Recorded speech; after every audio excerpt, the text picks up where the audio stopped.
et, et la mise en œuvre de stratégies de communication et des campagnes de plaidoyer pour la protection, excusez-moi, des droits de l'homme. Alors, vous voyez que le facilitateur d'aujourd'hui est quelqu'un qui sait réellement de quoi il va parler. Ce n'est pas un novice, c'est un expert dans le sujet. Et j'aimerais que nous soyons tous attentifs à sa présentation de tout à l'heure. Merci à tous. S'il vous plaît, Chamrid, vous pouvez commencer. D'accord. Merci, Ruth. Ruth, vous me recevez? Oui, Chamrid, on t'entend bien. D'accord. Merci beaucoup, Ruth, pour cette présentation et merci à tous pour avoir pu dégager du temps pour la session d'aujourd'hui. C'est un plaisir pour moi d'être avec vous pour cette session et j'espère qu'on pourra partager beaucoup d'expériences, beaucoup d'informations pour pouvoir rendre cette session la plus riche possible. Donc, sans plus tarder, je m'en vais partager mon écran qui nous permettra donc d'avoir accès à la présentation que je vais utiliser pour la session d'aujourd'hui. Voilà. Normalement, vous devrez être capable de voir mon écran. Et comme nous le savons tous, le but de la session d'aujourd'hui est de discuter de comment protéger nos droits numériques sur les médias ou réseaux sociaux.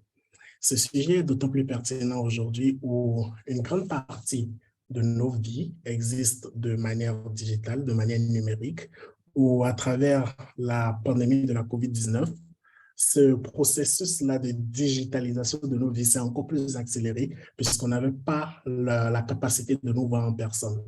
Donc, vu la propension qu'occupent donc nos vies numériques, et à l'occurrence à travers les médias sociaux, il est pertinent pour nous que nous puissions apprendre comment protéger nos droits numériques. Donc, pour pouvoir discuter de cela, nous allons suivre ces grandes lignes que vous voyez sur la présentation.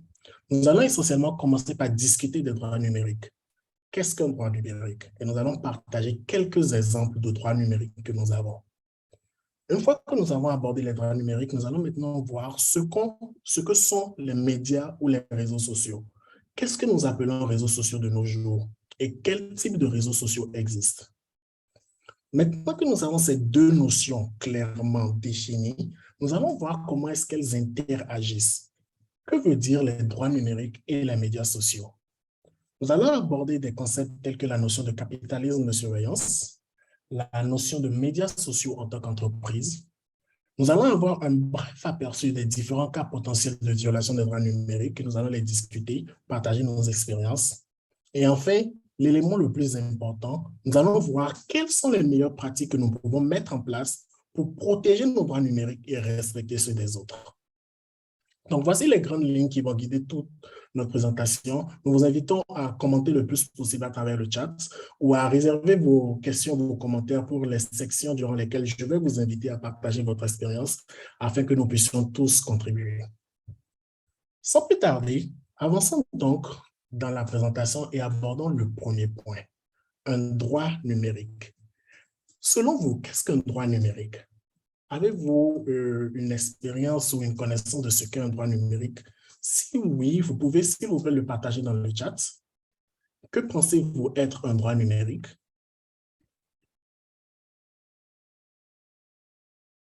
Ou si quelqu'un aimerait le partager avec nous, ce dernier peut soulever sa main pour que nous puissions lui donner brièvement accès et expliquer qu'est-ce qu'un droit numérique, selon lui.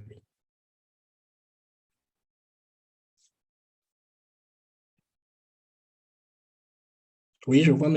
Aliou Diallo qui mentionne dans le chat que le droit numérique est notre image. En effet, c'est tout à fait pertinent votre contribution. Notre image fait, notre droit à cette image-là fait partie de nos droits numériques. Merci M. Aliou Diallo pour cette contribution. Quelqu'un d'autre aimerait ajouter quelque chose?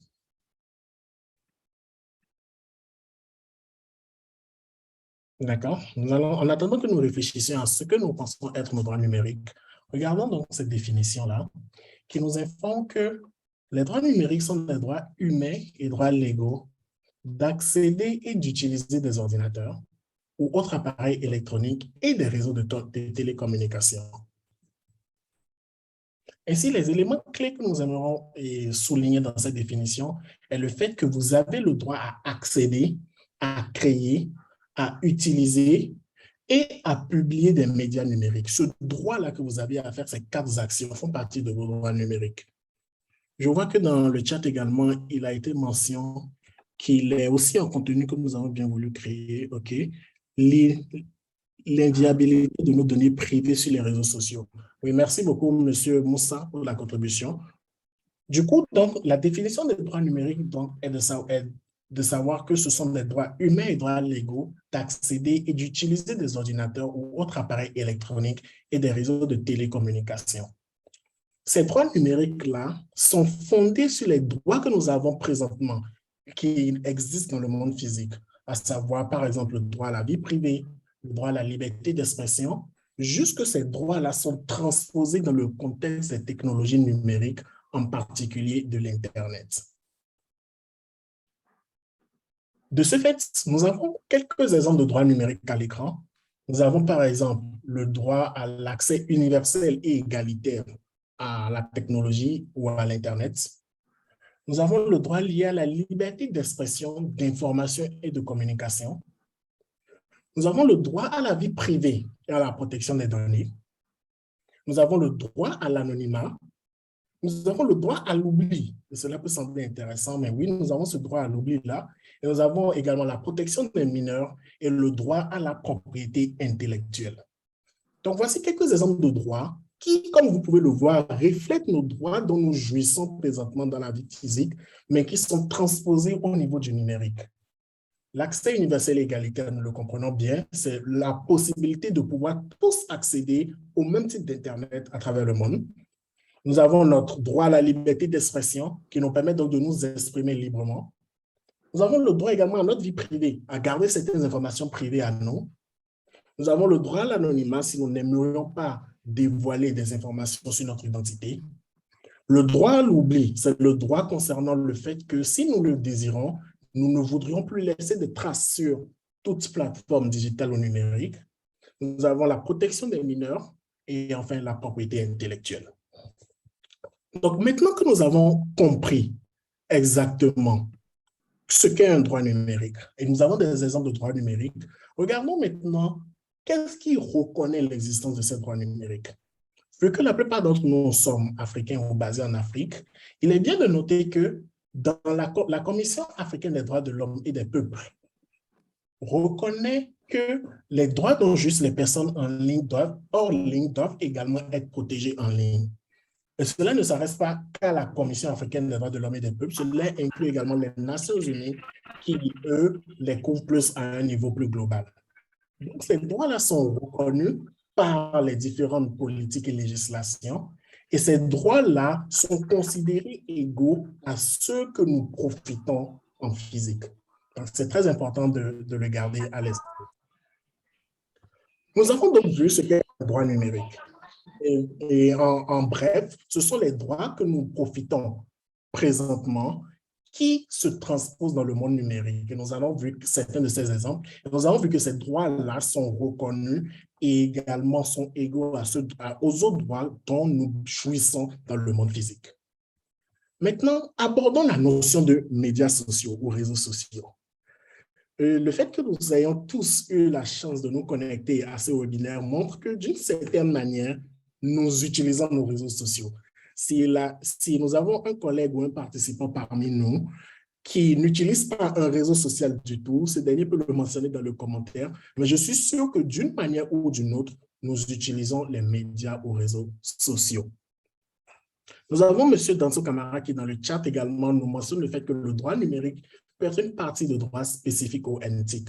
Et merci pour cette contribution. Et c'est tout à fait pertinent et cela s'aligne avec la définition de droit numérique que nous avions partagée. Maintenant, que nous avons compris les droits numériques, pourquoi nous portons notre attention spécifiquement sur les médias sociaux? Tout d'abord, qu'est-ce qu'un média social?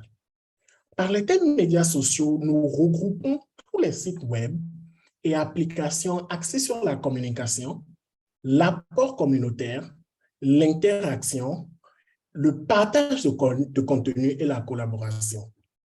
Donc, comme vous pouvez le voir, ici, il ne s'agit pas juste d'applications. Cela peut inclure les applications et même des sites web ou toute autre plateforme sur lesquelles nous avons la possibilité de communiquer, de faire des ajouts, d'interagir, de partager du contenu et de collaborer. Et nous avons toute une batterie d'exemples de réseaux sociaux. Présentement, les réseaux sociaux plus globaux qui regroupent toutes sortes d'interactions sont par exemple Facebook, Twitter, LinkedIn. Outre ces réseaux sociaux, nous avons des réseaux de partage de médias, à savoir Instagram, Snapchat et YouTube.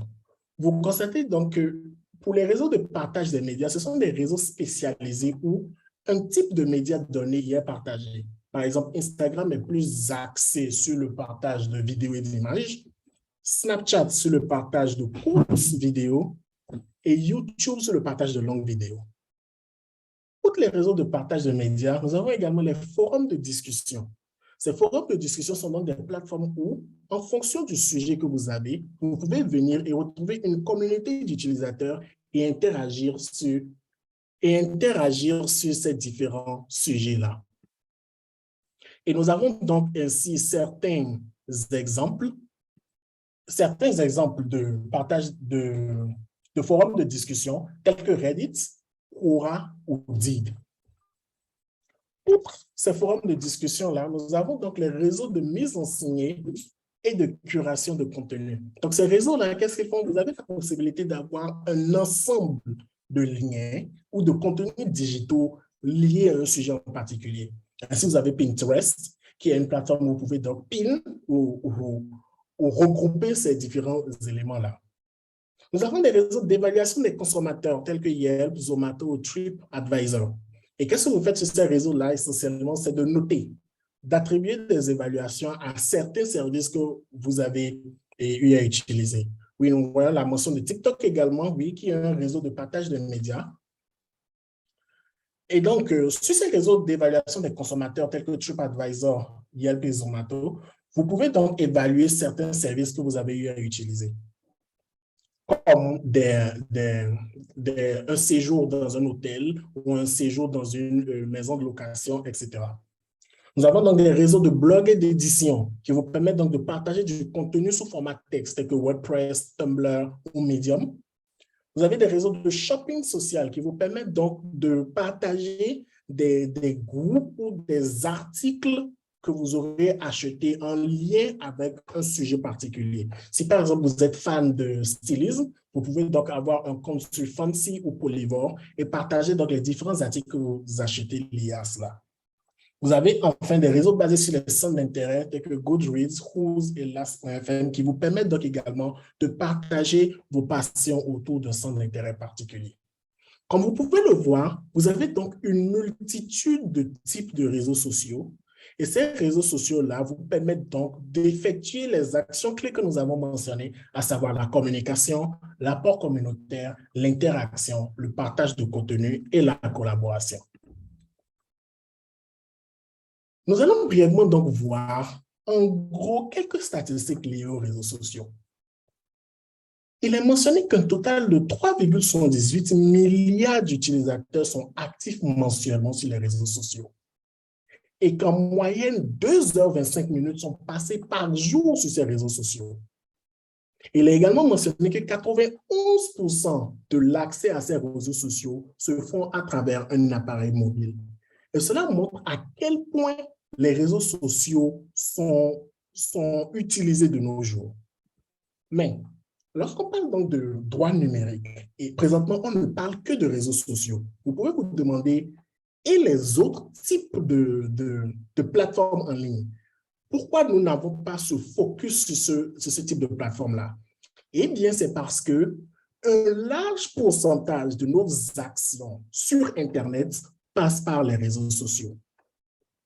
Présentement, des statistiques disent que 56,8% de la population mondiale utilise les réseaux sociaux. Et de toute l'utilisation d'Internet, 93,33% constitue une utilisation sur les réseaux sociaux. C'est pour montrer à combien de fois les réseaux sociaux constituent une large part de l'utilisation d'Internet. Et voilà pourquoi aujourd'hui que nous discutons les droits numériques, il est très pertinent que nous associons cette discussion de droits numériques avec notre présence ou notre usage des réseaux sociaux.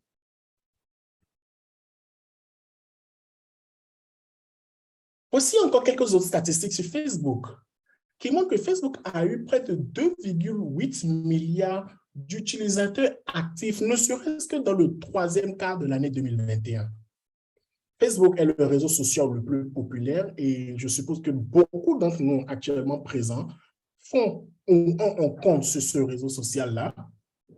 Et l'un des moyens d'utilisation les plus préférés ou les plus utilisés, c'est notre téléphone portable, puisque 98,3% des connexions au réseau social se fait sur mobile. Et cet usage-là augmente graduellement ou considérablement parmi les adolescents et les plus jeunes. Et ces derniers sont vraiment friands de ces réseaux sociaux-là. Nous avons également le fait qu'il y a beaucoup de comptes qui sont des comptes faux sur Facebook. Et ces comptes faux-là publient un nombre incalculable de contenus qui sont vus par des millions de personnes. Et ces statistiques-là sur Facebook uniquement nous montrent encore combien de fois les réseaux sociaux ont pris de l'ampleur de nos jours. Maintenant que nous avons vu donc les réseaux sociaux, qu'est-ce qu'ils constituent et les droits numériques, ce que cela veut dire, nous allons donc voir ce que les droits numériques, le lien entre droits numériques et médias sociaux. Quelles sont leurs connexions? Comment ces droits-là s'expriment sur les réseaux sociaux et comment nous pouvons faire pour les protéger? Tout d'abord, nous sommes tous ici d'accord que pour pouvoir accéder à ces réseaux sociaux, nous ne payons pas. Nous ne dépensons pas de l'argent pour accéder à ces réseaux sociaux. Mais vous êtes vous demandez comment ces réseaux sociaux arrivent à générer de l'argent? Un participant a une idée et aimerait partager. On ne paye pas pour venir sur les réseaux sociaux, mais pourtant, ces réseaux sociaux-là sont des entreprises. Comment est-ce qu'ils font pour générer de l'argent pour survivre? Si vous pouvez, donc, si vous avez une idée, vous pouvez le partager par commentaire dans le chat, ou si vous aimeriez parler oralement, vous pouvez lever la main pour que nous puissions vous laisser la place. Oui, Fatou Sow, l'enregistrement sera donc partagé au terme du webinaire et l'équipe va s'en charger. Je vois que M. Ali Diallo a une main levée. Je propose donc qu'on lui laisse le champ pour que ce dernier puisse s'exprimer.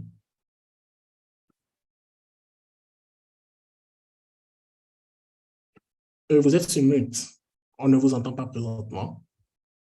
Excusez-moi, j'ai activé le micro. Allô? C'est bon, on vous reçoit maintenant. Oui, allez-y. Ça marche. Je disais que je l'avais dit dans la discussion que je suis Ali Diallo, je suis responsable de communication de Guinée Écologie.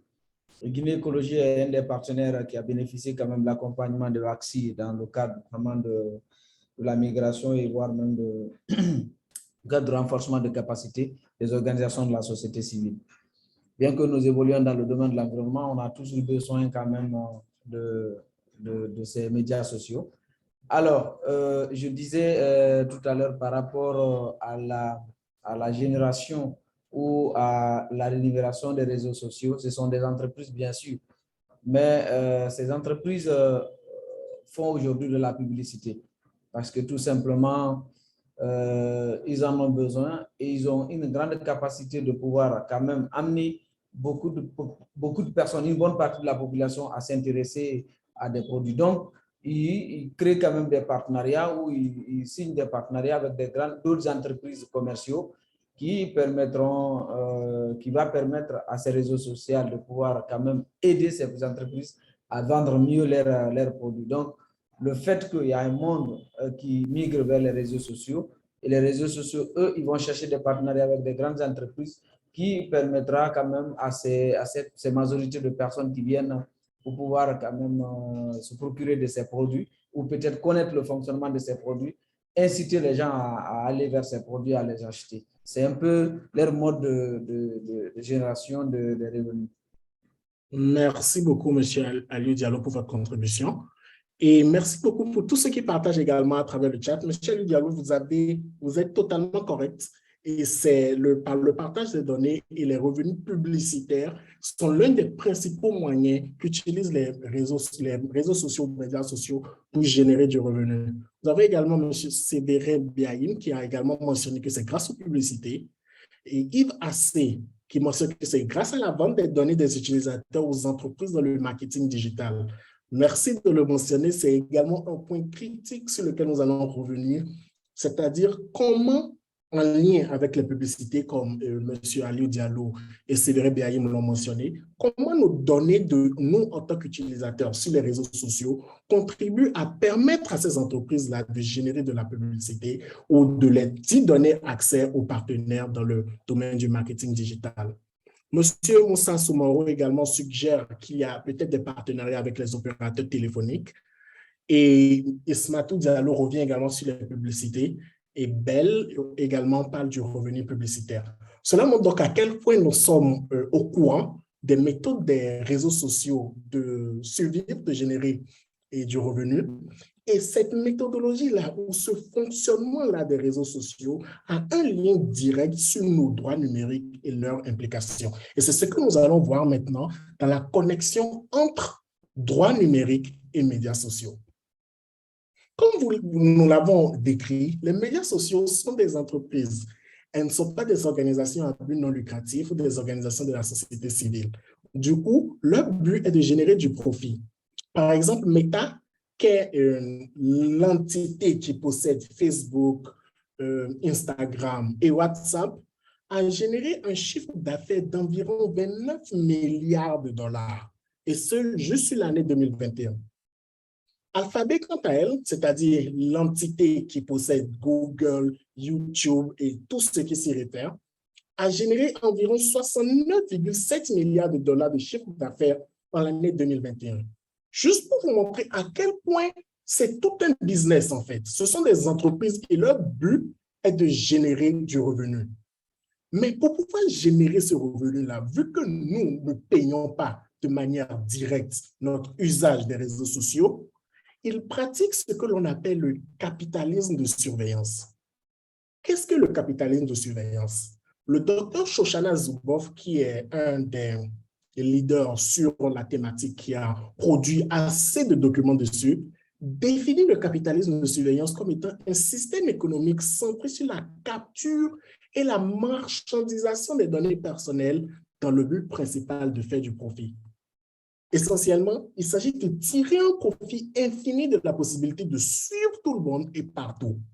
Et vu que nous faisions usage majoritairement des réseaux sociaux pour partager ce que nous faisons, ces réseaux sociaux-là donc sont des réservoirs ou des points qui génèrent beaucoup d'informations liées à nous, les utilisateurs, qui sont donc utilisées dans un modèle de capitalisme de surveillance pour pouvoir faire du profit. Comment plus en détail cela se traduit? Lorsqu'il s'agit des médias sociaux, si vous ne payez pas pour le produit, alors vous êtes le produit. Les médias sociaux sont gratuits et leur but est d'attirer le plus de personnes dessus. Du coup, le produit, c'est vous en tant qu'utilisateur, puisqu'ils ont besoin de vos données pour rentabiliser le service. Comme vous l'avez si bien mentionné à travers vos participations et à travers les commentaires, ce sont à travers des annonceurs qui vendent aux clients, aux utilisateurs, donc un produit qui rend donc ces utilisateurs-là le produit en lui-même. Un autre élément clé est la multiplicité des offres qui suscite donc une concurrence qui attire de plus en plus l'attention des utilisateurs. À ce niveau-là, en collectant donc les données vous concernant, ces réseaux sociaux-là sont capables donc d'établir des profils, de calculer des probabilités d'achat pour chacun des utilisateurs et de vendre ces données-là, comme il a été mentionné, aux différentes entités qui aimeraient faire de la publicité, qui aimeraient concevoir des services, concevoir des produits et vous les vendre, afin que ces derniers puissent définir un produit qui adresse exactement vos besoins.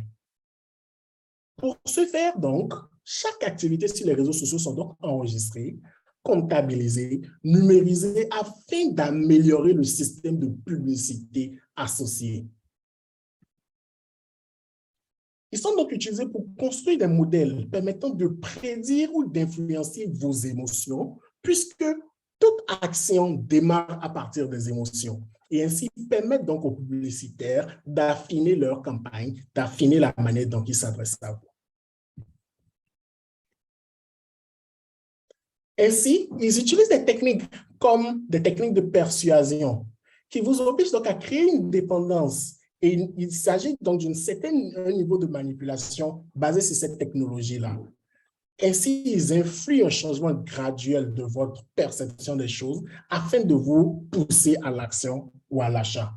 Cela est basé sur des algorithmes, ce sont des modèles mathématiques qui vous donc montrent la publicité au moment opportun, quand il le faut, pour que cela puisse susciter un engagement. Cet engagement est également stimulé de manière à ce que vous continuez à consommer le produit. Et si vous avez remarqué sur les réseaux sociaux, il n'y a pas cette fonction de pagination là où, lorsqu'une liste est longue, d'habitude c'est sur page 1, cela vous force à cliquer page 2 pour pouvoir voir plus de contenu. Mais non, sur les réseaux sociaux, il vous suffit juste de coulisser, de défiler et automatiquement de nouveaux contenus apparaissent en dessous et cela continue à vous engager afin de vous maintenir le plus possible sur ces réseaux sociaux-là.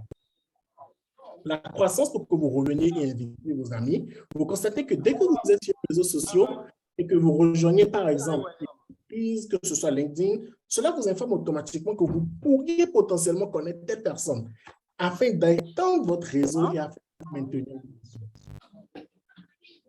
L'empreinte numérique de ce que vous achetez, regardez, votre localisation, les données physiologiques via les montres intelligentes sont entièrement capturées pour pouvoir avoir un profil de votre personne et afin de vous offrir des produits. Et un fait amusant qui serait bien de garder en tête, c'est que les fausses nouvelles circulent 6 fois plus vite que la vérité en elle-même. Et cela montre combien de fois nous consommons les informations sur les réseaux sociaux à un rythme avancé. Nous avons donc maintenant compris comment fonctionnent les réseaux sociaux, mais vous vous demandez quelle est l'implication avec nos droits numériques? Eh bien, nous allons donc voir une vue d'ensemble des différents cas potentiels de violation de nos droits numériques. Et la première action est le cas de capitalisme de surveillance, tel que nous venons de l'expliquer. Dans ce cas-là, l'acteur ici, ce sont les plateformes en elles-mêmes. Et le droit concerné qui est en violation, c'est votre droit à la vie privée. À chaque fois que nous nous inscrivons sur les réseaux sociaux, il y a souvent ces termes d'utilisateurs auxquels nous souscrivons. Mais combien parmi nous lisons ces termes? Souvent, ce sont de longues pages écrites sur des paragraphes dans un langage qui est parfois difficile à comprendre. Et on nous demande, oui, j'accepte pour pouvoir utiliser ce réseau social-là, ce média social-là. Mais combien parmi nous prenons le temps de les lire, de comprendre ce qu'ils impliquent pour pouvoir décider de ce que nous voulons être sur ce réseau social-là ou pas? Parfois, certains réseaux sociaux ne mentionnent pas tout et font usage de certaines données sans notre consentement, ou le mentionnent finement et nous, parce que nous n'avons pas lu, nous donnons accès à cela sans l'avoir en tête au préalable. Et ainsi, cela contribue à violer notre droit à notre vie privée, parce que notre agrément ou notre compréhension était de ce que les données que nous partagions restent avec nous.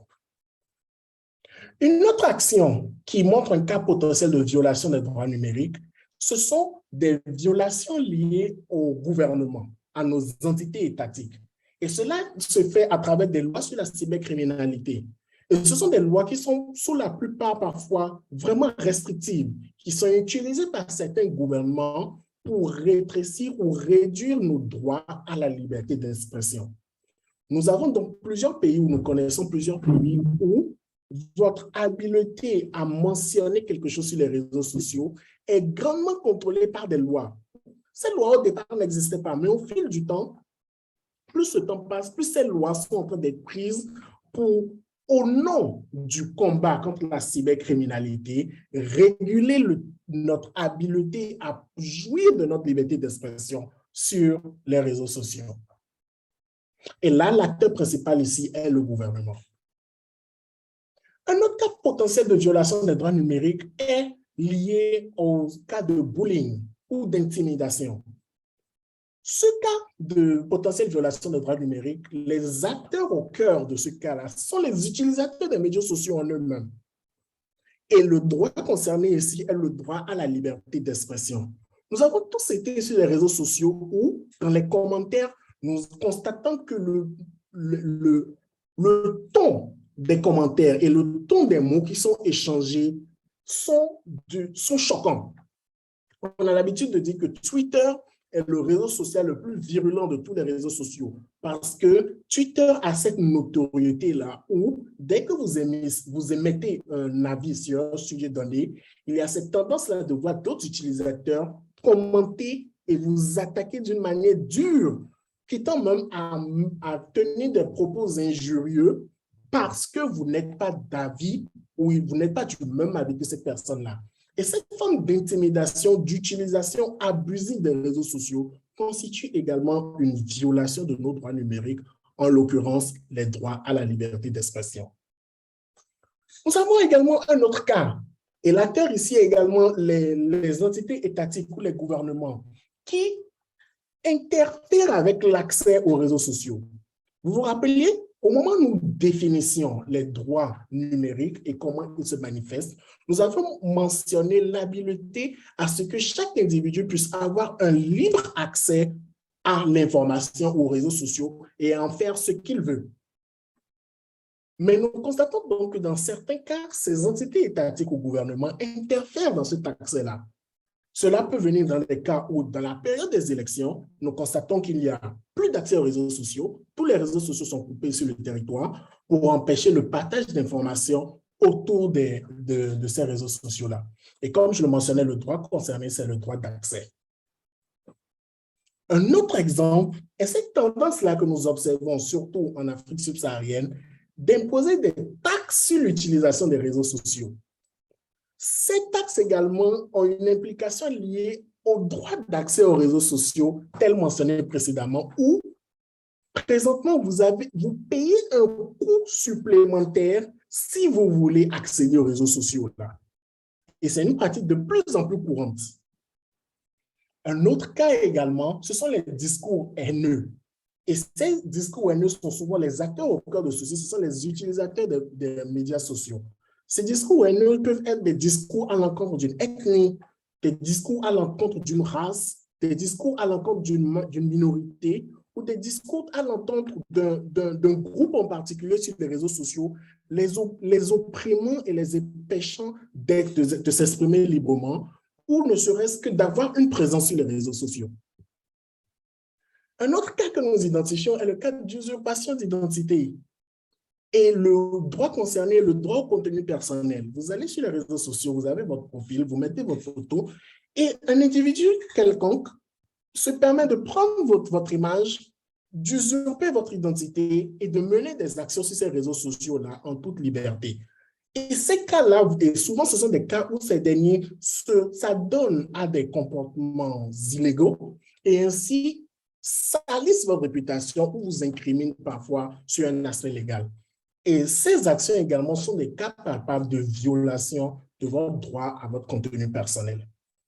Donc, voici un exemple de différents cas de potentielle violation des droits que nous avons pu identifier. Et il serait bien que vous pouviez partager également votre expérience. Avez-vous eu un cas potentiel de violation des droits numériques que vous avez en tête ou un cas qui vous est arrivé ou dont vous avez entendu parler auquel vous pensez peut être catégorisé sous des cas de violation des droits numériques que vous aimeriez partager? Veuillez, s'il vous plaît, le mentionner dans le chat. Ou si vous aimeriez prendre la parole et le partager, veuillez bien lever votre main pour que nous vous donnions le champ. En vérifiant également le chat, je constate que M. Soumaoro nous demande un cas pratique de taxation de l'utilisation des réseaux sociaux en Afrique de l'Ouest. Je ne pourrais pas dire spécifiquement en Afrique de l'Ouest, mais il y a eu des tentatives de loi ou des propositions où votre usage d'Internet a un coût différent quand il vient des réseaux sociaux, et les modèles varient en fonction des pays. Donc, dans certains pays, si par exemple 1 mégabit, c'est juste un exemple, coûte 10 francs pour tout usage d'Internet, quand ce mégabit-là est utilisé pour utiliser les réseaux sociaux, il ne vous coûtera donc plus 10 francs, il coûtera peut-être 100 francs. Ou les opérateurs téléphoniques sont obligés peut-être de faire des forfaits spécifiques aux réseaux sociaux. Et ces forfaits-là reviennent souvent plus chers parce qu'ils retransfèrent donc les taxes qu'ils sont obligés de payer liées à l'utilisation des réseaux sociaux. Ce sont souvent ce genre de modèles-là qui sont utilisés pour procéder à la taxation de l'utilisation des réseaux sociaux. Oui, je crois que Kamge voudrait prendre la parole. Oui, Kamge, le Florian. Oui, bonsoir à tous et à toutes. Je Bonsoir. suis bien Jean-Jules Kamge de l'association Colibri Cameroun, basée à Bafoussam, c'est-à-dire à 350 km de la capitale, pour dire que nous sommes en brousse. Alors, je voulais juste partager quelque chose avec vous. Dans le cadre d'un projet que nous appelons Ligne Verte, nous animons une ligne verte. Une ligne verte qui est gratuite, confidentielle et anonyme. Cette ligne a pour rôle d'améliorer l'accès aux services de santé des minorités ethniques, des minorités sexuelles et des personnes vivant avec le handicap. Ce numéro, c'est bien un numéro court, 8558. Alors, nous sommes à la 3e phase de notre projet et nous avons été victimes d'un cas d'usurpation d'identité. En réalité, qu'est-ce qui s'est passé? Il y a un homophobe ou un supposé homophobe qui a pris notre numéro 8558, qui a pu repérer une de nos affiches sur Internet et a utilisé, n'est-ce pas, ce numéro pour indexer certaines personnes, pour dire que il y avait des personnes qui étaient présumément homosexuelles, et dire que c'est l'association Colibri qui est en train de publier, n'est-ce pas, cette liste. Et lorsque nous avons vérifié l'information, on a constaté que c'était une pâle copie, n'est-ce pas, de notre logo. Heureusement que nous avions une charte graphique qui avait été clairement signée. Alors, pour nous défendre, on était obligé de partager avec certaines personnes notre charte graphique. Elle a montré, par exemple, que notre logo avait été falsifié. Elle a montré les dimensions de notre logo. Et vraiment, ça a été très dur pour nous parce qu'on a passé près de 3 mois à nous déculpabiliser. Et aujourd'hui, petit à petit, les gens sont en train de comprendre qu'effectivement, ce n'était pas nous qui étions à l'origine. C'est vraiment pour dire bienvenue et merci à cette présentation qui nous va droit au cœur, qui est en train de nous faire nous réveiller et de comprendre que les droits numériques sont des droits humains. Nous avons pensé à tout, n'est-ce pas, sauf ces droits numériques qui sont également des droits humains. Merci. Merci beaucoup, M. Kamge, pour votre contribution et également pour ce partage-là vivant. Tout d'abord, merci de nous avoir rejoints malgré vos conditions difficiles, le fait que vous êtes dans un endroit assez reculé. Et le cas que vous avez partagé est un cas palpable d'usurpation d'identité où, parce que nous avons une présence sur les réseaux sociaux, parce que nous avons une présence en ligne, certaines personnes se permettent juste d'utiliser cette présence-là pour vous faire se faire passer par vous afin d'endommager votre identité ou de mener des actions totalement illégales. Et la contre-mesure que vous avez mentionnée, merci de le partager, est tout à fait brillante et tout à fait appropriée à cela. Il est important qu'en tant qu'organisation de la société civile, vous ayez un branding ou un code graphique unique qui vous permette donc de vous différencier de la masse, de telle sorte que si un usurpateur prenait des images ou du contenu que vous avez publié, leur incapacité de reproduire votre charte graphique serait donc un signe pour les utilisateurs de ce que non, ceci n'a pas l'air authentique, ceci pourrait ne pas venir de l'identité ou de la personne pour laquelle ce dernier se fait passer et soulever donc des points de questionnement. Et je suis tout à fait d'accord que cela rend le processus très difficile, cela rend le quotidien très difficile, surtout quand ce cas-là n'est pas vite identifié. Et cela soulève la question du rôle de ceux qui gèrent les plateformes des médias sociaux quant à l'identification des faux comptes, quant à l'identification des doublons, quant à comment sauvegarder et protéger l'identité de tout un chacun sur ces réseaux sociaux-là. L'une des mesures qui a été lancée, qui n'arrive peut-être pas à répondre aux problèmes d'une manière entière, c'est ce système-là de signet bleu ou de tic bleu que certains réseaux sociaux ont développé, en l'occurrence Facebook ou Twitter, où vous pouvez authentifier votre compte de manière à ce que cela soit le point de contact reconnu d'une entité. Ainsi, si vous allez par exemple sur le compte de l'OMS, il y a cette certification-là qui vous assure que vous êtes effectivement sur le compte de l'OMS et que toute usurpation d'identité n'aurait pas ce tic-là et vous permettrait donc de le reconnaître. Mais dans quelle mesure est cela efficace? Avons-nous tous accès à cette identification? Ce sont des questions qui révèlent également les insuffisances liées à ce mécanisme-là. Mais une fois encore, merci, M. Kangé, pour le partage. Je vois dans les commentaires que M. Yves Assé mentionne qu'il y a également le cas de variation du coût des données selon son utilisation et appliqué en Côte d'Ivoire avec les réseaux de télécommunications. Merci du partage. Et M. Lancina Tal demande comment régler la question d'identification des personnes morales, cas d'association dans les réseaux, cas de Facebook. Et je viens de donner un exemple lié par exemple à ces possibilités d'authentification et également concernant les pratiques de branding qui vous permettent donc de vous assurer de ce que votre audience vous reconnaisse. Dans la suite de notre présentation, nous allons voir également d'autres méthodes que vous pouvez mettre en place pour protéger vos droits numériques une fois sur ces réseaux sociaux-là, en tant qu'organisation et en tant qu'individu. Je vois également un commentaire de M. Yves qui mentionne que les données utilisables que sur les réseaux sociaux ciblés ne sont pas accessibles aux moteurs de recherche comme Google, alors qu'il y a des données qui sont utilisables à la fois sur les réseaux sociaux et sur tous les autres moteurs de recherche. Tout à fait. Comment restreindre donc l'accès à ces données-là en fonction de nos désirs? Donc, merci pour ces commentaires, merci pour le partage, M. Kangé. Et cela donne une parfaite introduction à la suite de notre présentation qui consiste à voir quelles sont les meilleures pratiques pour protéger vos droits numériques et respecter ceux des autres sur les réseaux sociaux. Qu'est-ce que nous pouvons faire? Donc, cette partie-là de notre présentation sera scindée en deux.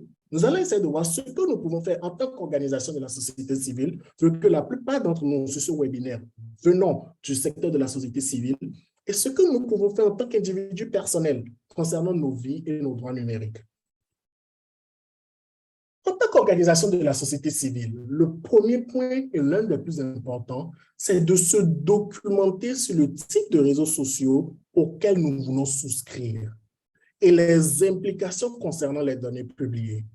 Si aujourd'hui, en tant qu'organisation, pour les besoins de notre communication, nous décidons d'avoir une page Facebook, d'avoir un compte Twitter, quelles sont les implications pour les données que nous partageons sur ces réseaux-là en tant qu'organisation? Nos articles, notre image de profil, nos vidéos que nous partageons, du côté légal et du côté partage de données, quel type de contrat établissons-nous avec Facebook ou Twitter une fois que nous créons ce compte et du coup nous acceptons les termes d'usage? Puisqu'au moment de la création, il y a cette étape où on dit vous acceptez les termes d'usage sans long, blablabla, le contenu de ce dernier-là. Certes, nous pourrons ne pas peut-être avoir la compréhension et lire l'entièreté de ces termes d'utilisateurs, mais il y a de nombreux articles en ligne qui les résument, qui les décryptent, qui vous expliquent donc le type de données que vous partagez en fonction des réseaux sociaux. Si vous le rappelez ou si vous suivez l'actualité, vous allez constater combien de fois le réseau social TikTok a été indexé concernant des mauvaises pratiques liées aux données des utilisateurs, au point où même ce réseau a failli être banni aux États-Unis. Cela donc indique que les discussions et les débats autour de la gestion des droits numériques sont en cours. Ces informations, bien qu'étant parfois assez techniques, sont de plus en plus décryptées et partagées. Et il s'agit juste de prendre son temps, de se documenter et de connaître les implications dans chacun des cas avant de créer un compte. Le second point est de respecter les droits de votre staff et de toute partie prenante avec qui vous menez des activités. Souvent, en tant qu'organisation de la société civile, parce que nous avons une mission juste de justice sociale ou une vision grande, et nous voulons communiquer autour, nous nous empressons de partager sur les réseaux sociaux des articles, des images de nos activités, des images de nos interventions, des images des différentes personnes ou parties prenantes avec qui nous interagissons. Mais respectons le droit de ces personnes, le droit à la vie privée, en prenant le consentement de ces derniers avant de les publier. Et plus encore, lorsque nous prenons le consentement de ces derniers au cours d'une activité, expliquons-nous de manière explicite, expliquons-nous à ces derniers que certes, nous prenons ces photos, nous collectons ces données-là dans le cadre d'une activité X, mais ces données pourront être utilisées dans notre rapport annuel, pourront être utilisées sur nos réseaux sociaux, pourront être partagées avec nos donateurs, pourront être partagées dans un cadre futur afin que ces derniers soient informés de l'usage qui sera fait de leur personne, de leur image, de leurs photos, et afin que ces données puissent donner un consentement informé. Et si vous le faites, cela montre que vous respectez et vous chérissez le droit de ces parties prenantes-là. Quand il s'agit de votre staff, au moment où vous recrutez ce staff-là, est-ce que vous lui faites comprendre de ce que vous aurez à utiliser de ces photos ou de leurs photos dans des matériels de promotion de l'association ou de l'organisation sur les réseaux sociaux? Ces consentements écrits et de manière explicite sont très importants pour protéger votre organisation en tant qu'entité et vous assurer que vous consignez donc ces consentements-là pour qu'au cas où cet utilisateur-là ou cette partie prenante-là prétend que ses droits à la vie privée n'ont pas été respectés, vous pourrez donc l'utiliser comme justificatif, lui expliquant de ce qu'à tel moment vous avez donné votre consentement et voilà pourquoi vous l'avez utilisé. Donc, il est très important d'avoir toujours ce consentement-là par écrit. Durant les événements en direct, il est toujours bien d'avoir un modérateur qui s'assure du respect de tous dans la zone des commentaires. Souvent, quand on fait un Facebook Live ou un Twitter Space, ou encore on fait un webinaire qui est diffusé directement sur Facebook, il est très important qu'il y ait un modérateur qui empêche à ce qu'au niveau des commentaires, un individu lambda puisse venir partager des propos blessants, malveillants, qui non seulement salissent la réputation de votre organisation, mais également affectent les droits que des autres utilisateurs du média social. Donc, il est très important, donc en tant qu'organisation, nous fassions nos exercices, ou nous fassions nos devoirs de maison, c'est-à-dire nous assurer que nous collectons et nous respectons chacun de ces droits-là dans chacune de nos activités. Outre cela, vous pouvez également protéger l'accès à vos données et garder le contrôle sur l'usage qui peut en être fait par d'autres utilisateurs. Et cela en ajustant les règlements ou les paramètres de confidentialité de vos comptes. Sur Facebook, vous avez la possibilité de définir qui peut commenter sur un post. Vous pouvez les restreindre ou seulement les limiter à ceux qui vous suivent ou à ceux qui vous sont connectés à vous. Vous avez donc ces paramètres-là qui vous permettent donc d'éviter à ce que tout vous concernant soit accessible à tous. Prenez donc le temps d'aller dans ces paramètres de confidentialité et de les ajuster au fur et à mesure pour refléter ce avec quoi vous vous sentez confortable. Nous parlions des réseaux sociaux, de combien de fois ils utilisent nos données, mais en échange, ils nous donnent un outil de communication puissant. De nos jours, il est presque impossible de se passer des réseaux sociaux pour communiquer. Il est donc juste important que nous ayons une claire compréhension des implications de notre présence sur les réseaux sociaux, que nous ayons une claire compréhension des outils que ces réseaux sociaux eux-mêmes offrent pour pouvoir ajuster ces paramètres de confidentialité afin de vous assurer que ce que vous dévoilez n'est accessible qu'à ceux que vous souhaitez qu'il soit accessible. S'il y a un type d'information pour lesquelles vous ne pouvez pas ajuster ces paramètres de confidentialité, le réseau social en question vous en informera et il vous reviendra de décider si vous voulez être sur ce réseau social-là ou non. Donc, vous pouvez donc ajuster les règlements de confidentialité de vos comptes pour pouvoir définir qui voit quoi, qui commente quoi. Un autre point très important qui est lié à la suggestion de M. Kamge, c'est d'avoir un fort branding ou une forte présence graphique en ligne qui vous dissocie des autres.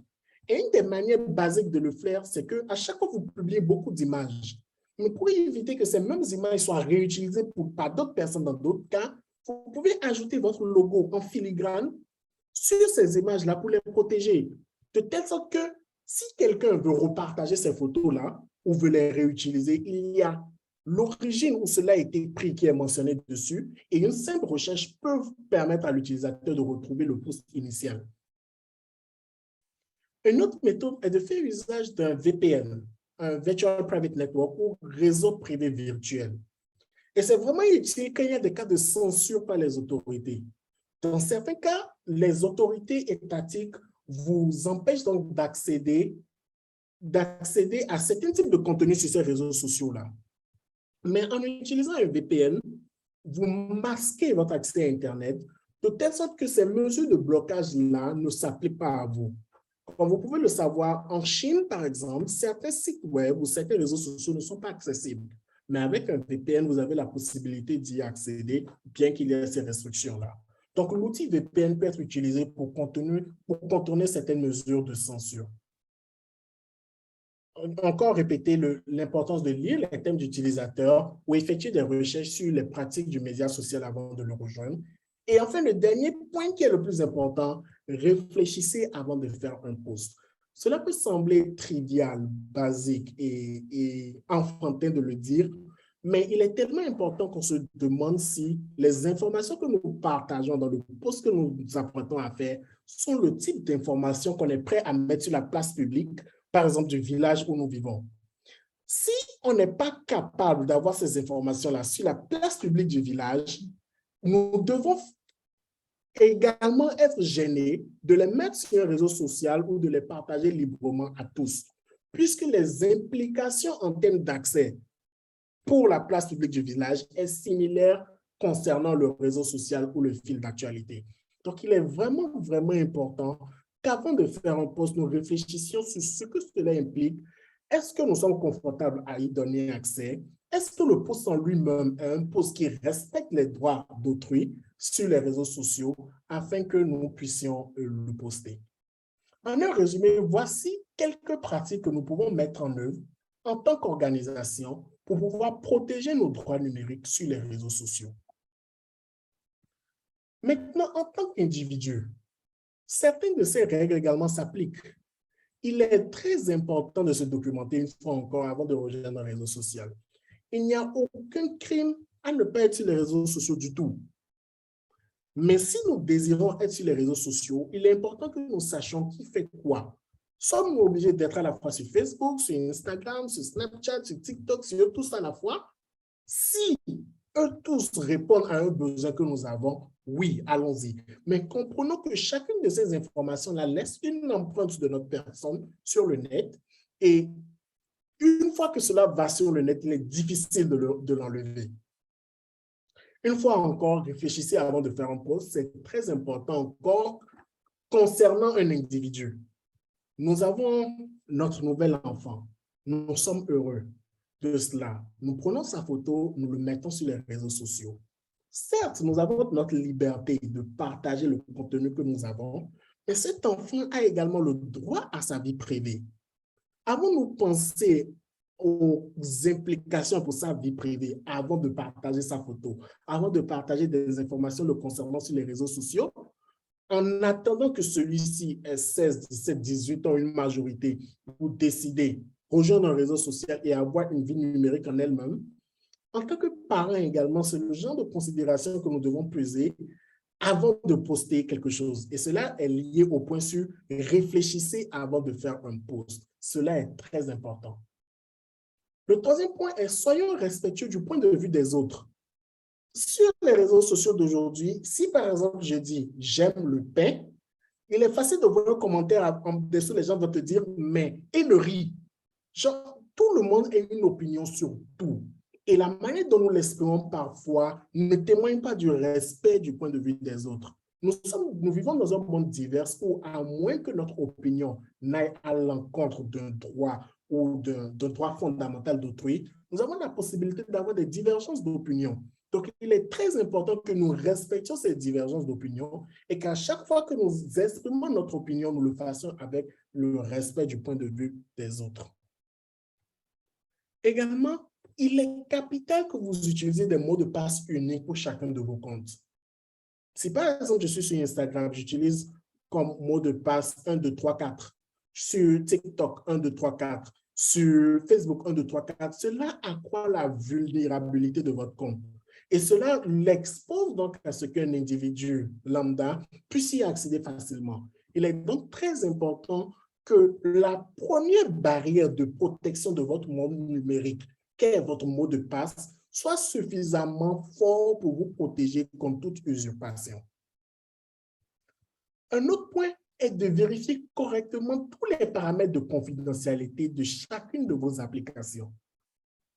Nos réseaux sociaux existent sous format web, mais nous avons également des applications sur nos téléphones pour y accéder.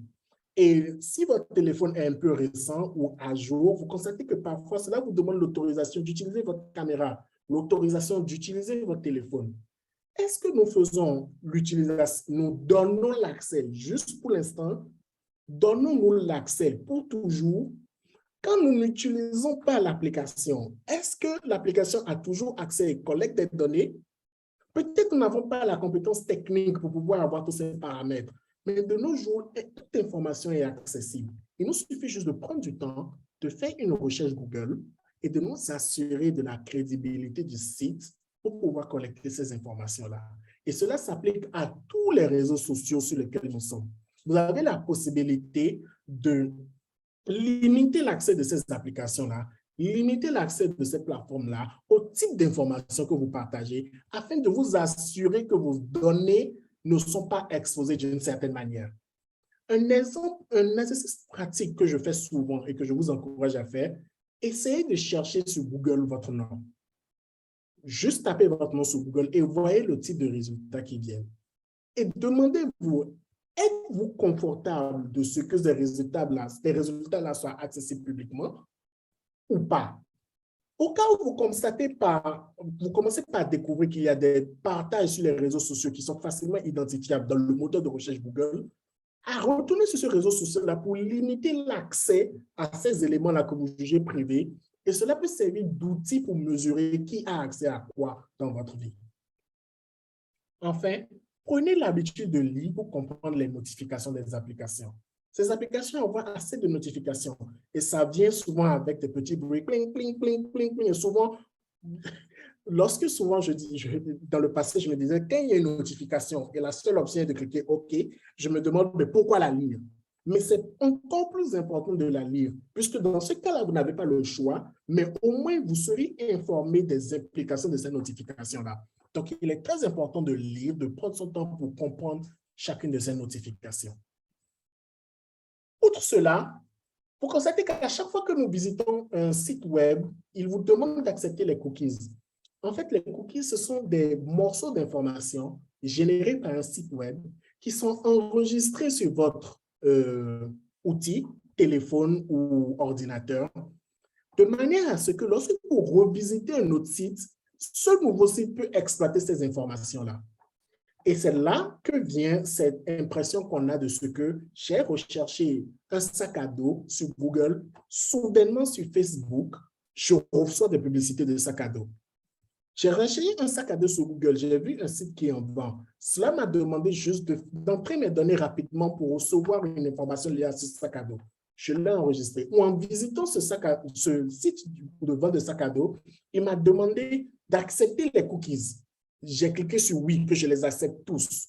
Ces cookies-là donc contiennent des informations qui indiquent que Chamrid à telle heure, tel jour, tel moment a fait telle recherche, Chamrid est basé à tel endroit, de telle sorte que dès que je retourne sur Facebook, sur Twitter, leur outil de publicité peut lire ces informations et commencer par me proposer voici tel sac bleu, voici tel sac jaune, etc., etc.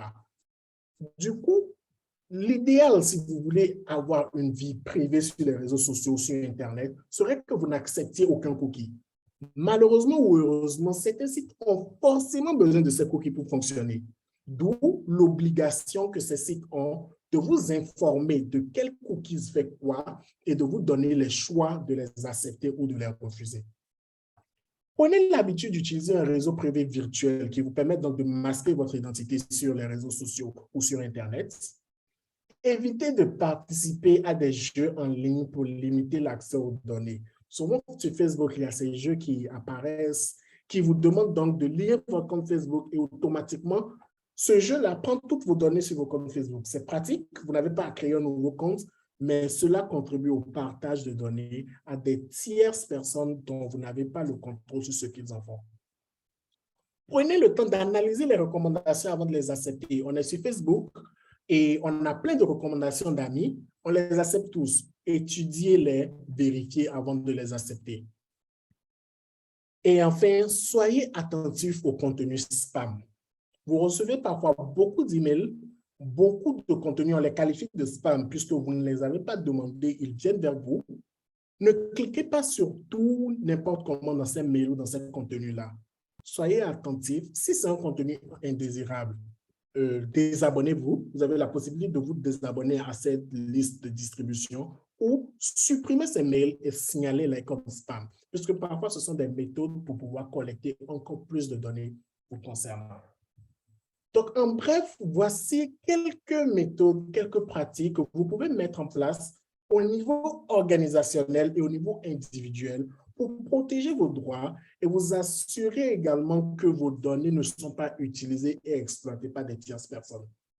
Ceci est un domaine en constante expansion et la technologie en elle-même ne fait qu'évoluer. Leurs implications ne font qu'évoluer.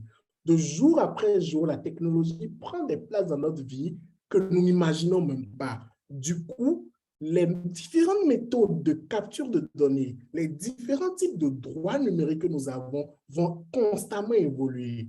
En tant qu'acteur de la société civile, il est donc de notre devoir d'être attentifs sur l'évolution de ce secteur afin que nous puissions avoir les compétences, la connaissance nécessaire pour prendre des actions de manière spécifique pour pouvoir nous protéger. Et c'est dans ce cadre-là que ce webinaire a été organisé. Et je suis donc au thème de ma présentation d'aujourd'hui. Et je vais laisser le champ à Ruth pour pouvoir prendre le relais. Merci à tous.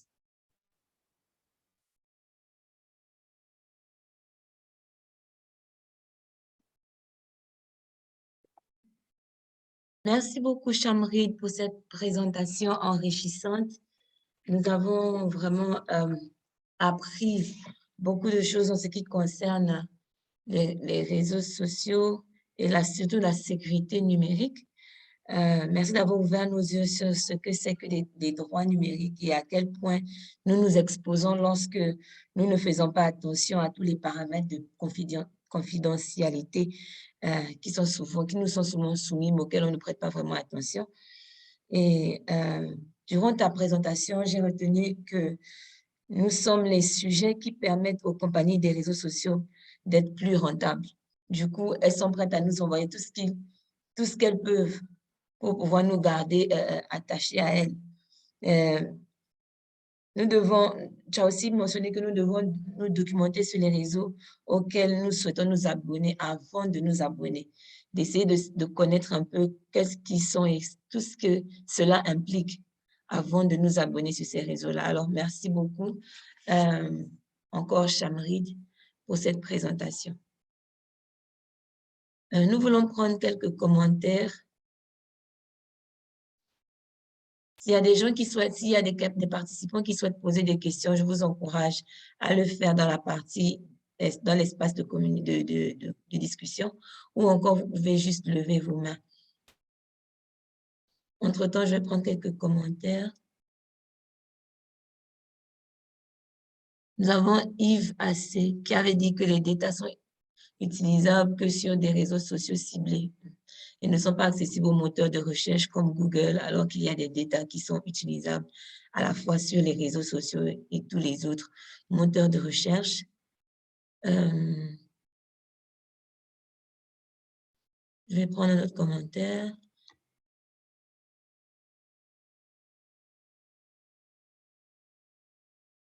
Ok, nous avons encore Yves Assé qui dit que grâce à la vente des données des utilisateurs aux entreprises dans le marketing digital, peut-être les opérateurs téléphoniques, ok, ils donnaient des options.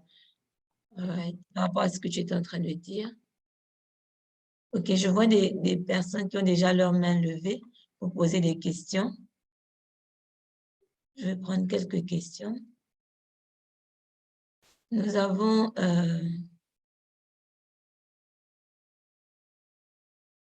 Monsieur Cédric Tinamo.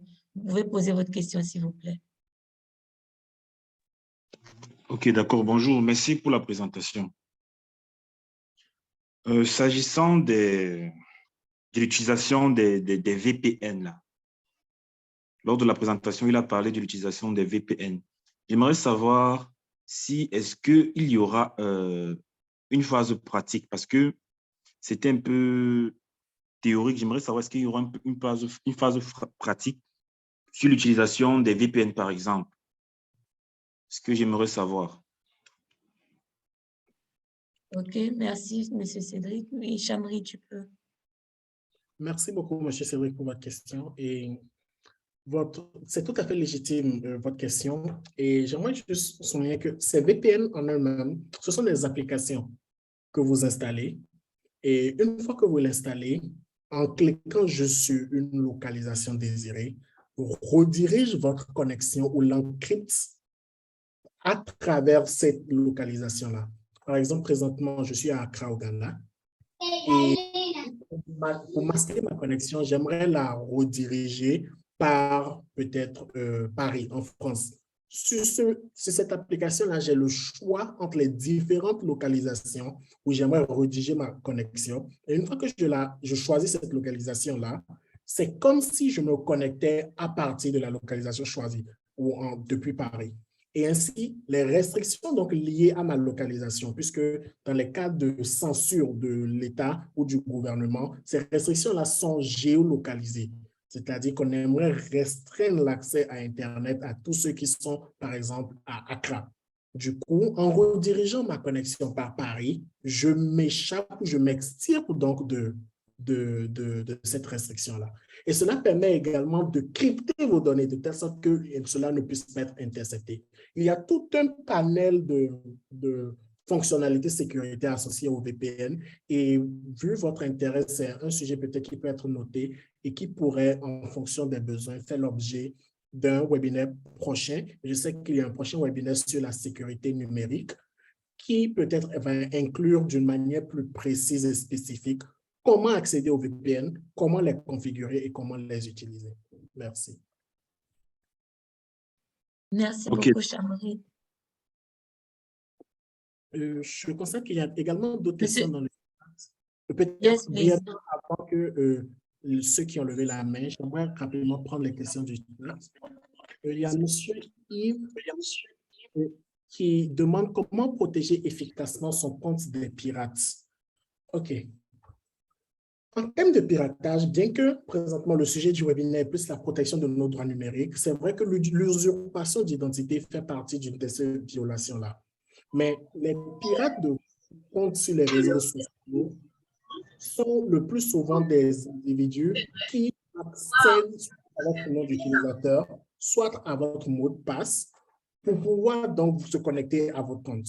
Donc, le premier élément est de faire en sorte que l'accès à votre nom d'utilisateur et votre mot de passe est pratiquement impossible. C'est-à-dire que n'utilisez pas un mot de passe simple comme 1, 2, 3, 4 ou un mot de passe utilisant uniquement des caractères que des lettres ou utilisez un mot de passe comme votre prénom ou un mot de passe comme votre date de naissance. Parce que la première méthode d'accès à votre mot de passe est à travers l'ingénierie sociale, c'est-à-dire vous connaître et deviner le mot de passe en quelque sorte. Donc, le premier point est d'avoir un mot de passe fort et robuste et d'utiliser un mot de passe qui est devinable. Le second point est d'éviter de les noter. et noter un mot de passe sur un bout de papier, utiliser le même mot de passe à travers tous les réseaux sociaux. Cela diminue le niveau de sécurité de votre compte. Donc, c'est une autre pratique à éviter. Un troisième point qui peut empêcher également votre compte d'être piraté est d'activer le second niveau d'authentification. C'est-à-dire qu'en plus de votre nom d'utilisateur et en plus de votre mot de passe, il y aura un troisième niveau qui sera demandé à chaque fois que vous vous connectez.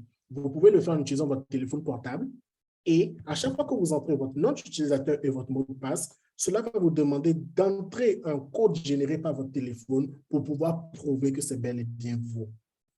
Toutes ces mesures de sécurité peuvent être mises en place à votre niveau pour empêcher l'accès à votre compte. Outre cela, vous devez éviter de cliquer sur des liens que vous ne connaissez pas, éviter de laisser votre ordinateur à l'accès simple. Souvent, on est au bureau, on s'en va manger, on laisse juste l'accès à son ordinateur. Certes, il y a la confiance entre nous, mais ce sont ces petites pratiques-là qui peuvent donner l'accès à vos différentes propriétés numériques. Donc, il est bien d'être conscient de cela et à travers notre mode de vie, nos actions, nous assurons donc que nous protégeons efficacement nos biens numériques. Donc, j'espère que cela répond à cela. Il y a également une autre question concernant Barbel. Existe-t-il des lois ou des avancées dans la protection des utilisateurs sur les réseaux sociaux sur le continent africain? C'est déjà un pas que la Commission africaine des droits et des peuples reconnaisse l'importance des droits numériques autant que ceux physiques. Toutefois, nous ne sommes pas au même niveau que les Européens qui ont cette régulation stricte concernant l'utilisation des données. Mais bien que nous n'avons pas cette législation au niveau régional, certains États graduellement commencent à mettre sur pied des législations nationales pour pouvoir restreindre la violation des droits numériques. Mais c'est un sujet en pleine évolution. Il y a des organisations de la société civile entièrement dédiées au niveau de l'établissement des législations et des politiques liées à la protection des droits numériques. Mais l'exemple où les leaders en la matière, c'est l'Union européenne, dont la loi de protection des droits numériques est l'une des plus élaborées au monde. Et à chaque fois que vous demandez les données dans l'Union européenne, il faut vraiment vous assurer du consentement, de l'utilisation, de l'aspect dans le temps. Et c'est un modèle dont on pourrait s'inspirer pour pouvoir développer une législation africaine. Mais cela est toujours travail en cours. Ok, Chambly. Nous avons la question de Conan qui demande quelle est la politique mise en place par Facebook pour traiter les cas de piratage des comptes. Il a été victime de cela dernièrement. D'accord.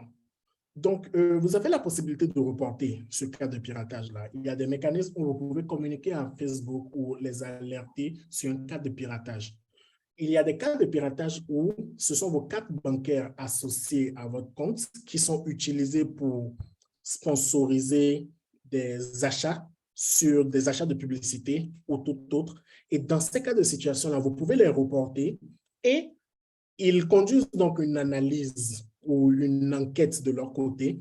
Et quand ce cas est vérifié, ils peuvent vous retourner la somme dépensée. Dans un autre cas, ils peuvent vous encourager donc à supprimer les posts qui ont été faits dont vous n'êtes pas l'auteur ou vous permettre donc de changer votre mot de passe et d'activer un second niveau d'authentification. Donc, il y a cette possibilité-là de reporter le cas de piratage et Facebook graduellement essaie de mitiger ces cas-là. Cela n'est pas parfait. Vous pouvez vous retrouver dans des cas de figure où vous perdez totalement vos comptes et vous n'arrivez pas à retrouver accès du compte qui a été piraté. Mais ce sont les options que nous avons pour l'instant. Et nous pouvons donc à ce niveau-là continuer à marteler sur l'obligation et la responsabilité qu'a Facebook ou tout réseau social en tant qu'entité de garantir la protection des droits des utilisateurs de leur plateforme. Mais c'est toujours un travail en cours. Merci beaucoup, Chanrid. Avant de prendre, je vois des personnes qui ont des mains levées. J'aimerais juste nous rappeler que nous avons le formulaire d'inscription des participants et j'aimerais nous encourager à le remplir parce qu'il va nous permettre de vous envoyer l'enregistrement et les ressources importantes à la fin de la formation. Merci beaucoup. Veuillez le remplir, s'il vous plaît. Nous avons Monsieur Lucien Aguégué qui a la main levée. S'il vous plaît, Monsieur Lucien, vous pouvez poser votre question. Merci beaucoup, madame. Merci à notre facilitateur, M. Padonou, pour cette brillante présentation. Et je dirais que cette formation est venue à point nommé parce que j'ai une question et ma question concerne les VPN dont vous avez parlé tout à l'heure. Donc, je laisse cette question-là puisque vous avez promis de revenir là-dessus. L'autre question, c'est concernant ceci. Vous avez une entreprise, par exemple, et puis vous êtes là, et un jour, vous recevez un mail où les gens vous disent que votre entreprise a effectué tel achat et puis vous n'avez pas réglé les factures depuis fort longtemps. Donc, qu'ils vous attendent à ce que vous régliez la facture alors que vous n'avez jamais effectué ou bien un achat en ligne, tout et tout, vous n'avez jamais fait quelque chose du genre. Maintenant, qu'est-ce qu'il faut faire si vous recevez chaque fois les mails de cette manière? Qu'est-ce qu'il faut faire pour pouvoir se protéger? Est-ce que c'est de l'arnaque ou bien de quoi il s'agit réellement si vous avez conscience que vous n'avez jamais effectué un tel achat? Merci. Voilà ma question.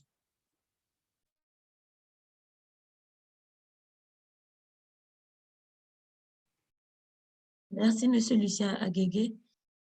S'il vous plaît, Chamrine, vous pouvez répondre à la question. D'accord. Merci beaucoup, Monsieur Lucien, pour cette question pertinente. Tout d'abord, il est important que vous sachiez que des personnes, des individus sur Internet passent le temps à essayer de créer des situations pour vous induire à prendre une action donnée. Et l'une de leurs méthodes est de susciter de la peur en utilisant un mail informant de ce que vous avez des arriérés afin de vous obliger ou de vous sentir, d'insinuer cette peur-là en vous et de vous faire passer à l'action. Si vous êtes sûr que vous n'avez effectivement rien à voir avec le cas de figure présenté, je vous conseille juste non seulement de signaler l'email qui vous envoie constamment de pareils messages, mais en plus de le supprimer de votre adresse mail. Souvent, le cas de figure présenté est de telle sorte qu'on vous décrit une situation, soit c'est une situation très belle, soit c'est une situation urgente, soit c'est une situation dramatique, et on vous conseille une série d'actions à prendre, soit pour bénéficier de l'opportunité ou de vous protéger contre le malheur. L'élément clé est la série d'actions qu'ils vous demandent de prendre. Si par exemple, ils vous disent, vous avez mené des actions, vous avez fait des achats, vous avez un certain nombre d'arriérés, veuillez me contacter pour que nous trouvions une méthode pour pouvoir vous permettre d'échapper à la punition qui peut être un emprisonnement ou autre. Cela déjà sonne des signaux d'alerte. Si vous devez, où est la mention du montant de la dette? Dans quel cadre l'achat a été fait? Par quel institut?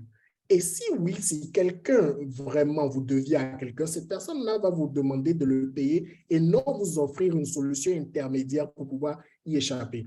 Cela peut ne pas être le scénario typique auquel vous êtes confronté, mais c'est pour vous montrer que dans ces cas de figure, souvent, les différentes personnes qui conduisent ce genre d'action viennent vous proposer une solution qui ne reflète pas la réalité ou une solution qui n'est pas adéquate aux problèmes qu'ils ont décrits.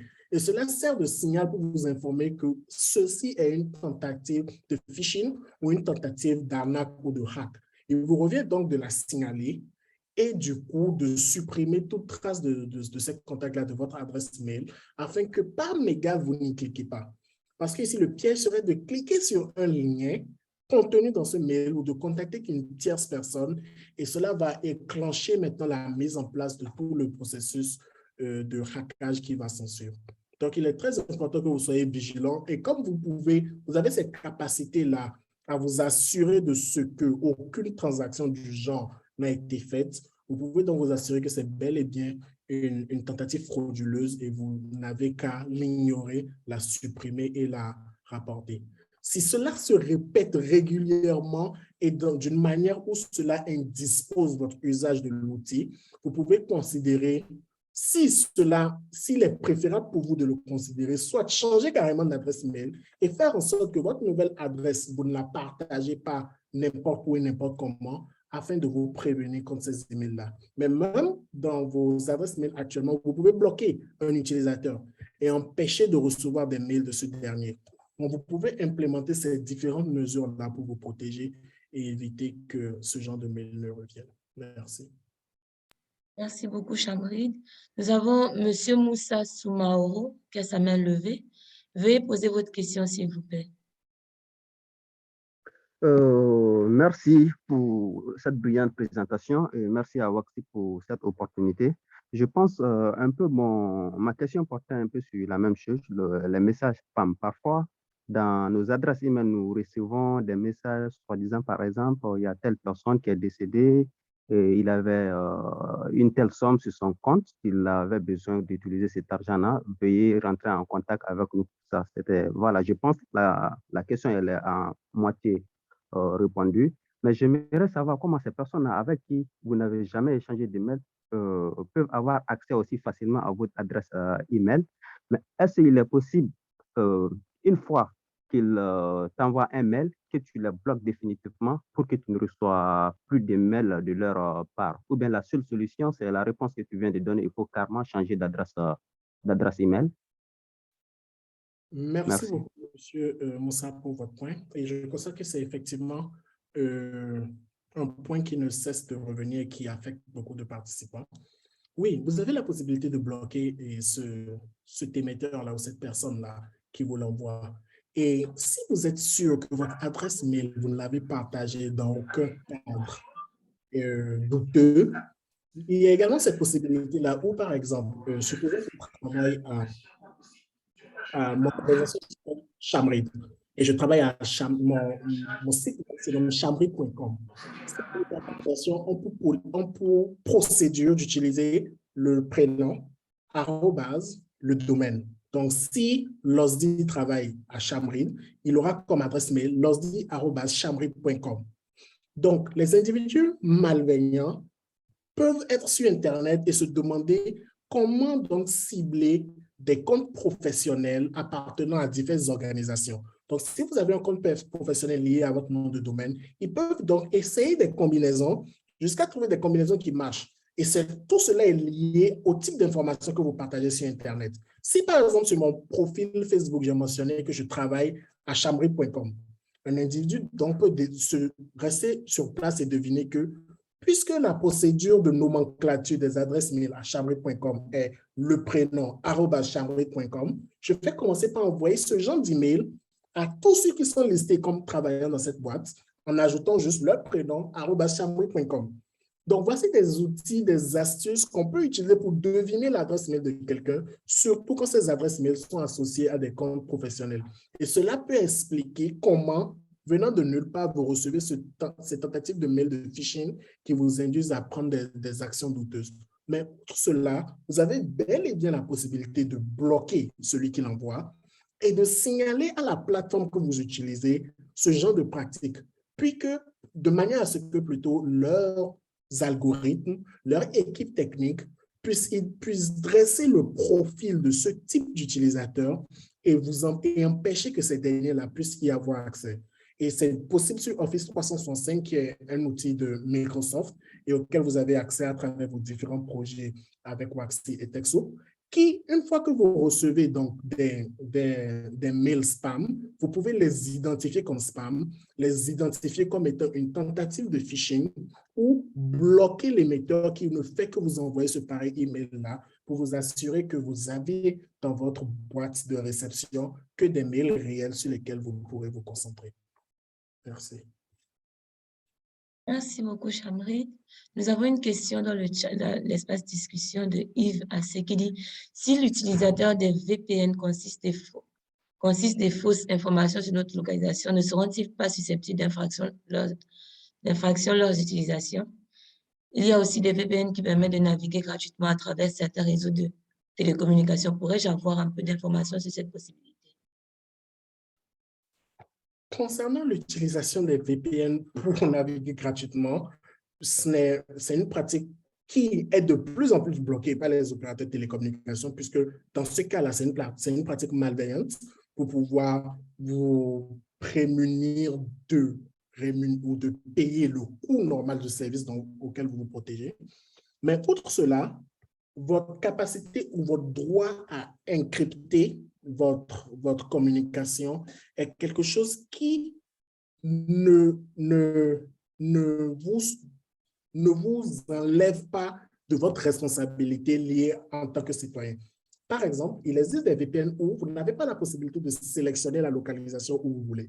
Vous pouvez juste l'encrypter et vous protéger donc contre une supervision extérieure ou de contourner les restrictions.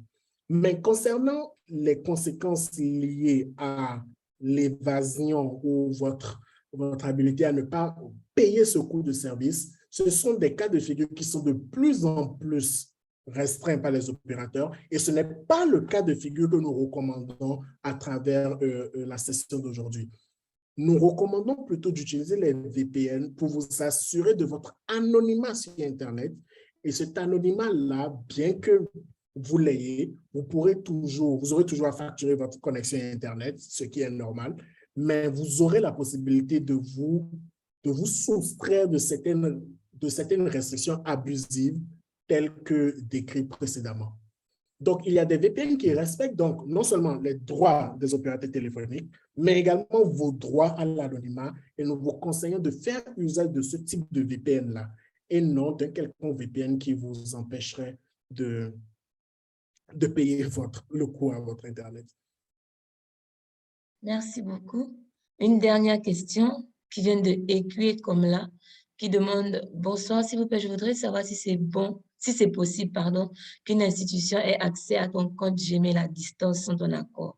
Même ça de Copa GA. » OK, merci également pour cette question. Comme je le décrivais, pour accéder à un compte, il faut donc le nom d'utilisateur et le mot de passe. Pour que tout individu ait accès à votre compte Gmail, en l'occurrence, il faudrait que ce dernier-là ait accès à vos identifiants ou ait accès à un appareil connecté qui l'utilisera donc pour se connecter en votre nom. Donc, il vous revient donc de mettre tout en place pour protéger l'accès à ces clés-là qui donnent l'accès à votre compte Gmail. Et c'est dans ce cadre-là, j'ai mentionné le besoin d'utiliser des mots de passe uniques, des mots de passe robustes, du besoin de ne pas enregistrer ces mots de passe sur bout de papier ou les taper dans un document Word, mais plutôt d'utiliser peut-être un générateur de mots de passe qui vous permet donc d'enregistrer vos mots de passe dans un coffre sécurisé en ligne. Vous pouvez également utiliser le deuxième niveau d'authentification qui, une fois que vous entrez votre mot de passe, vous permet donc de générer un code sur votre téléphone pour pouvoir authentifier votre personne lorsque vous vous connectez. Donc, ces mesures-là vous permettent donc de protéger l'accès à votre compte. Maintenant, concernant vos outils de travail, votre laptop, votre ordinateur, votre téléphone, il est important également que vous sécuriez l'accès à ces outils-là pour qu'une personne n'y ait pas accès et du coup, rompre le niveau de sécurité de votre infrastructure numérique. Donc, ce sont ces différents niveaux-là que vous pouvez, à ces différents niveaux-là que vous pouvez améliorer la sécurité de votre infrastructure pour empêcher tout intrus d'y accéder. Outre cela, vous avez également ces notifications-là qui apparaissent vous indiquant que votre compte Gmail a été utilisé dans une localisation inhabituelle. Ce sont des procédures et des méthodes mises en place par Gmail pour s'assurer de ce que la personne qui se connecte est vraiment la personne qui possède ce compte-là. Et vous revient donc d'authentifier cette connexion-là avant que ce dernier ou ces derniers aient accès à votre compte. Du coup, oui, c'est possible que quelqu'un ait accès à votre compte Gmail, mais il y aura accès forcément à travers l'un de ces moyens-là.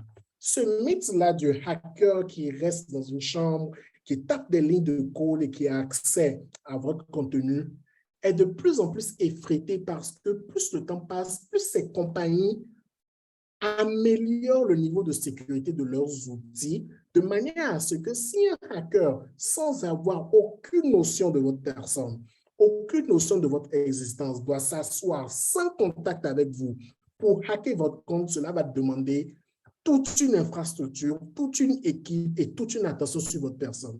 Donc, je ne sais pas si vous voyez le message. Du coup, c'est plus à travers une mauvaise pratique ou une mauvaise attitude de notre personne nous-mêmes envers nos mots de passe, envers l'accès à nos téléphones, envers le fait que nous nous connectons sur des réseaux Wi-Fi non sécurisés ou aux aéroports, ou dans les champs de gare, dans les bus. On voit un réseau Wi-Fi non sécurisé, on s'y connecte parce qu'on voit Internet gratuit, en ne sachant pas qu'un individu peut surveiller le réseau et à chaque fois que nous communiquons sur Internet, puisse capturer des informations clés liées à notre trafic d'Internet. Donc, ce sont ces pratiques-là que nous-mêmes nous menons qui nous exposent à des risques de brèches de sécurité. Et il est donc urgent que nous, en tant qu'individus, nous soyons conscients de l'aspect sécuritaire de notre vie numérique et que nous ne négligions pas des éléments comme nos mots de passe, qui a accès à nos téléphones, à nos ordinateurs, à quelle connexion nous nous connectons, et nous ne nous levons pas juste pour laisser nos téléphones ou nos ordinateurs accessibles à tous. Merci beaucoup, Chamrid. J'aimerais savoir s'il y a encore des participants qui ont d'autres questions. Peut-être vous avez besoin de plus en plus de clarification. Si vous avez des questions, vous pouvez lever vos mains, s'il vous plaît.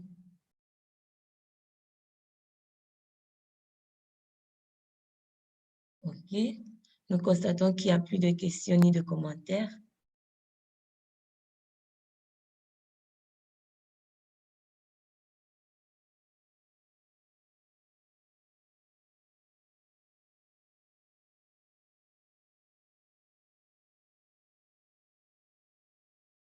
Ruth, je crois que ton microphone est en mute depuis un moment. Oh, veuillez m'excuser.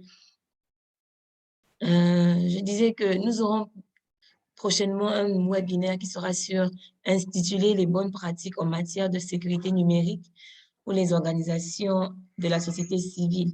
Et nous aimerions vous encourager à vous inscrire déjà pour ce webinaire, à vous enregistrer dans le lien qui sera posté dans l'espace de discussion, s'il vous plaît. Merci déjà d'avance pour cela. Nous voulons remercier également nos participants et nous voulons remercier le facilitateur Chamrid pour cette présentation très enrichissante, vraiment. Et nous souhaitons aussi vous rappeler de vous enregistrer sur le lien qui vous a été envoyé plus haut, le formulaire d'inscription des participants, afin que nous puissions avoir vos données et vous envoyer l'audio, l'enregistrement du webinaire et les différentes informations qui se rattachent au webinaire d'aujourd'hui. Nous aurons aussi une enquête sur Digital Equity pour tous, pour l'équité numérique pour tous. Et l'équipe de Connect Humanity et de TechSoup mène une enquête pour comprendre ce dont les communautés que vous servez, adhérents, bénévoles ou partenaires, avaient besoin pour faciliter votre accès ainsi que votre utilisation des outils digitaux. Et j'aimerais vous mentionner qu'il y aura le lien pour cela dans la partie discussion. Également, nous aurons un formulaire post-évaluation qui sera envoyé uniquement aux participants par mail. Aux participants du projet, vous allez recevoir un formulaire post-évaluation et nous vous prions vraiment de remplir ce formulaire-là quand vous l'aurez reçu. Chamrid, nous aimerons savoir si tu peux nous donner ton mot de fin, s'il te plaît. Oui, Merci beaucoup. Merci à tous pour cette opportunité. Ce fut un moment d'échange très enrichissant que nous avons eu à passer et ce fut un plaisir pour moi d'être en votre compagnie cet après-midi pour cette discussion. En guise de mot de fin, j'aimerais juste réitérer le fait que tous, autant que nous sommes responsables de la protection de nos droits numériques en tant que personne, en tant qu'organisation, et également nous sommes responsables de nous assurer que autres utilisateurs des réseaux sociaux puissent profiter de leurs droits. Il nous revient donc d'avoir l'attitude qu'il faut, de prendre les mesures qu'il faut pour nous assurer de ce que non seulement nous protégeons nos droits en ajustant les différents paramétrages liés aux réseaux sociaux, par exemple, mais également nous protégeons, nous respectons les droits des autres utilisateurs en évitant de commettre ces genres de violations. Mais également, nous avons cette responsabilité-là de nous mettre à jour ou d'être au courant de l'évolution de ce que c'est en tant que domaine pour pouvoir, en tant qu'organisation, tenir et maintenir comptables nos dirigeants pour que les législations adéquates soient mises en place, soient passées pour que nous puissions protéger nos droits numériques avec de la même enseigne que nous nous efforçons de les protéger dans le monde physique. Ce fut un plaisir encore une fois d'être avec vous cet après-midi et je suis convaincu que le prochain webinaire va s'appuyer sur l'ensemble des informations que nous avons partagées dans celui-ci pour pouvoir mieux expliquer comment, en tant qu'organisation de la société civile, vous pouvez vous protéger contre toute intrusion ou toute attaque digitale. Une fois encore, merci et je souhaite à tous un agréable après-midi. Merci beaucoup une fois de plus, Chamry. Merci à tous. Nous aimerons vous demander, s'il vous plaît, d'allumer vos caméras pour qu'on puisse faire une photo de famille. Si nous pouvons tous allumer nos caméras, s'il vous plaît.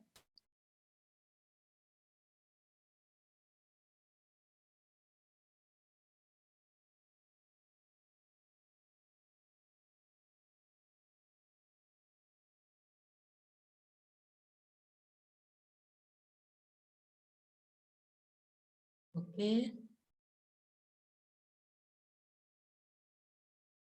Nous avons encore quelques participants dont les caméras sont encore éteintes. Nous vous encourageons, s'il vous plaît, à bien vouloir allumer vos caméras pour la photo de famille.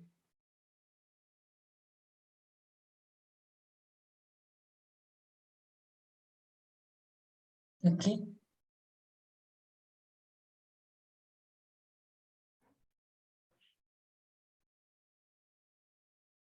Merci à tous.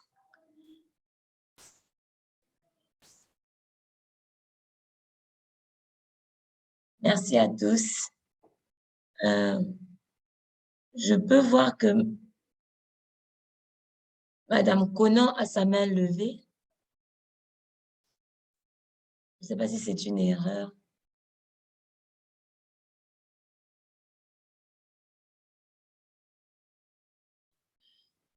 Okay. Donc, on peut quitter. Oui, nous vous remercions à tous d'avoir participé, d'avoir pris part à ce webinaire. Au revoir à tous et merci vraiment. Merci beaucoup. Allez, au revoir. Au revoir. Bye bye. Bye.